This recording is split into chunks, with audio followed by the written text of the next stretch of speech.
Hi, welcome to my YouTube channel. ඉතින් මේ vlog එකෙන් මම ඔයාලට අරගෙන එන්නේ මම මැලේසියාට එක ගියපු විදිහ. මට ෆ්ලයිට් එක තිබ්බේ 11:45ට. ඒක හින්දා මම කොහොම හරි හවස 4ට වගේ ලෑස්ති වුණා. මගේ බඩු ටික පැක් කරගෙන එහෙම එයාපෝට් එකට යන්න. යද්දි ගොඩක් බඩු අරන් ගියේ නැහැ. මොකද මට එහෙන් ගේන්න බඩු වගේක් තිබ්බා shopping කරලා. ඒක නිසා මං ලැගේජ් එකේ පුළුවන් තරම් අඩුවෙන් තමයි බඩු දාගත්තේ.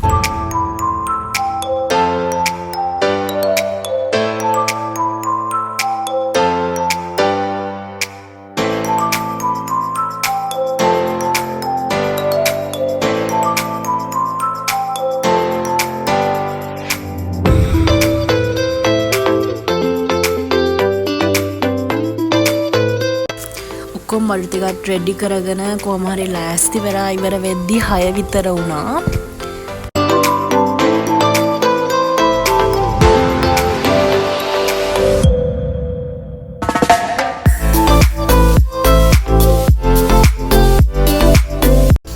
කොහොම හරි අපි 9 විතර වුණා එයාපෝට් එක ගාවට එද්දි. කොහොමත් ෆ්ලයිට් එක 11:45ට වගේ තිබ්බෙන් එච්චර ලොකු අවුලක් වුණේ නැහැ. ටක් ගාලා සල්ලි ටිකත් අපේ එයාපෝට් එකේම මාරු කරගත්ත මැලේසියන් රුපීස් වලට.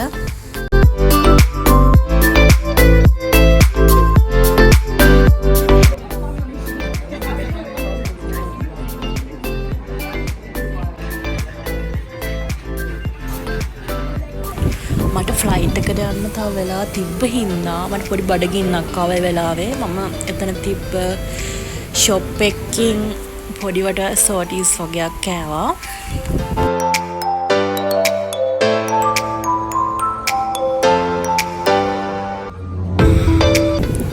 කොහමද ඔක්කොම වැඩ ටික ඉවර කරලා ෆ්ලයිට් එකට යන්න වෙලාව ආවා. අපි ගියේ මැලේසියන් එයාලයින්ස් වල.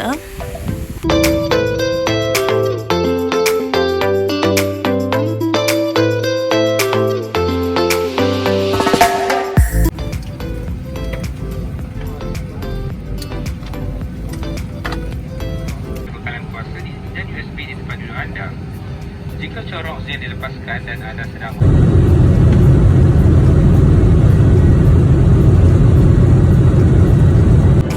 මම ඩිනර් එකට ගත්ත නම් සී ෆුඩ් රයිස් එකක් ඇත්තටම රහයි ඒක.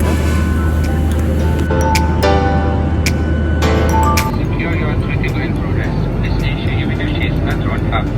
If any emergency evacuation becomes necessary, leave all your belongings behind and proceed to the nearest exit. Malaysia වලට මට පැය 3:00ක වගේ ගමනක් තිබ්බ යන්න. ඉතින් කොහොම හරි මම හෙට යද්දි 5:40 වගේ වුණා. ඒ කියන්නේ මේ වෙලාවෙන් පාන්දර 5:40යි. සාමාන්‍යයෙන් අපේ වගේ නම් 3ට වගේ වෙන්න ඕන වෙලාව. මැලේසියන් වලට ආවට පස්සේ අපි කෙලින්ම හොටෙල් එකට නෙමෙයි ගියේ. අපි පොඩි තැන් වගේ එකට ගියා බලන්න. ඒකින්ද එයාපෝට් එකේම මම චුට්ටක් ෆ්‍රෙෂ්න් අප් වුණා ගිහිල්ලා.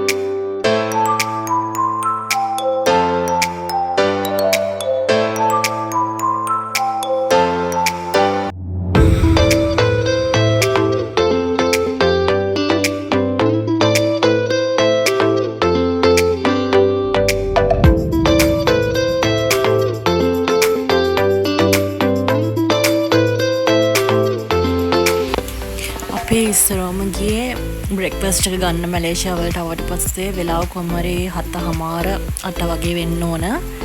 මට මතකත් නැහැ හරියට.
ෂොට්ස් ටිකත් අරගෙන එතනින් ආවට පස්සේ අපි ඉස්සරවම ගියා පුත්‍රජය කියලා එකක් බලන්න.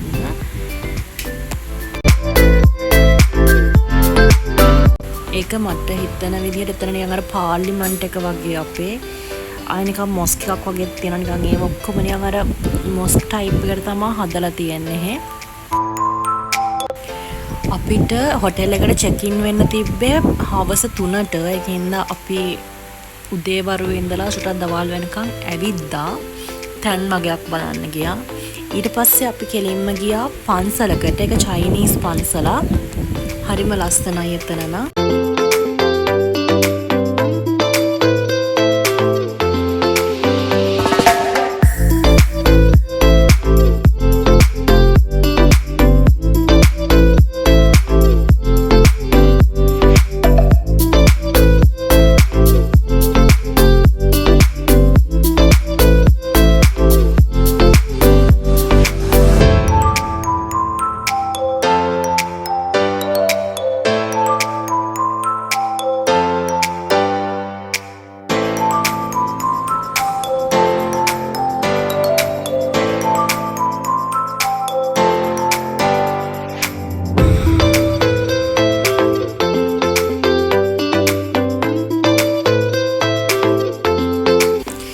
පන්සල බලලා ඉවර වෙලා මොකක් හරි පැලස් එකකට මම දන්නේ නැහැ මොකද්ද කියලා මං එතනින් බැස්සෙවත් නැහැ. මට ඒ තරම් පුදුම මහන්සියකින් මම හිටියේ. ඒකින්ද මම වාහනයෙන් බැස්සෙවත් නැහැ. එහෙම අපි ගියා ලන්ච් එක ගන්න.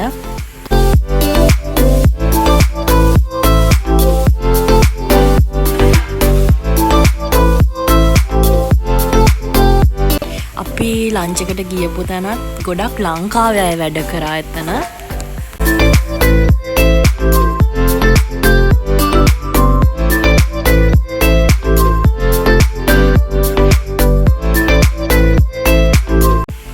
ලන්ච් එකත් මෙතනින් ටග් ගාලා අරගෙන කෙලින්ම ආවේ හොටෙල් එකට. මොකද අපිට හවස තව යන්න තැනක් තිබ්බා. කොහොම හරි අපි 3 විතර වෙද්දි හොටෙල් එකට ආවා. පොඩි රූම් ටුවර් එකක් යමු.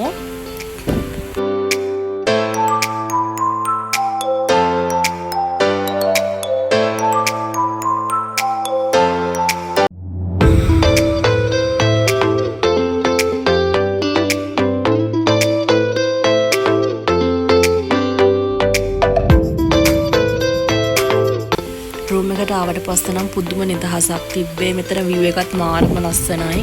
මම හිටපු රූම් එක තිබ්බේ 11th floor එකේ. අපි නැවතුනේ රොයල් සිග්නේචර් කියලා හොටෙල් එකක කොලාලම්පූර් වල තියෙන.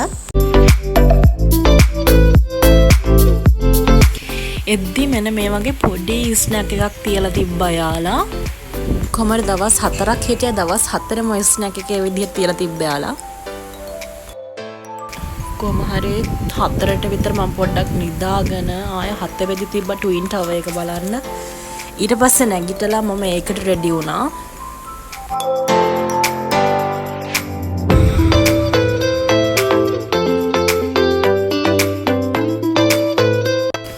දැන් වෙලාව රෑ 7:00 වගේ. ඒත් මැලේසියා වලට එළියයි. මෙන්න මේ ට්වින් ටවර් එක බලන්න ගියා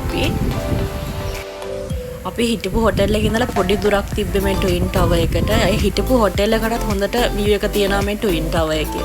ඒතර මාරම ලස්සනයි.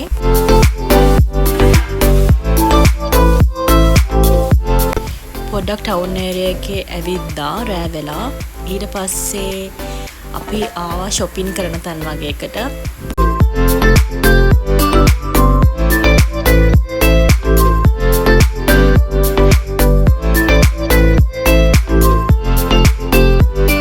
මට පොඩි බඩගින්නක් වගේ ආවිලා 7-Eleven එකකින් පොඩි පීසයක් වගේ එකක් ගත්තා ඒ වෙලාවට කන්න.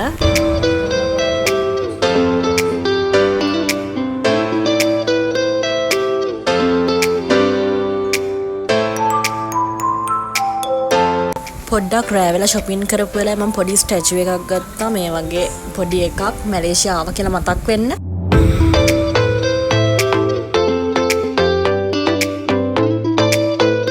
කලින් දවසේ මට මුකුත් වීඩියෝ කරගන්න බැරි වුණා අර shopping කරපු තැනට පස්සේ. මොකද එද්දී රෑ 11-12 විතර වුණා. අපි කාලා එහෙම හොටෙල් එකට එද්දී රෑ 11 විතර. උදෙන්ම නැගිටලා කොෆි එකක් හදාගෙන බිව්වා. උදෙන්ම කියන්නේ මේත් වෙලාව 10ට විතර ඇති.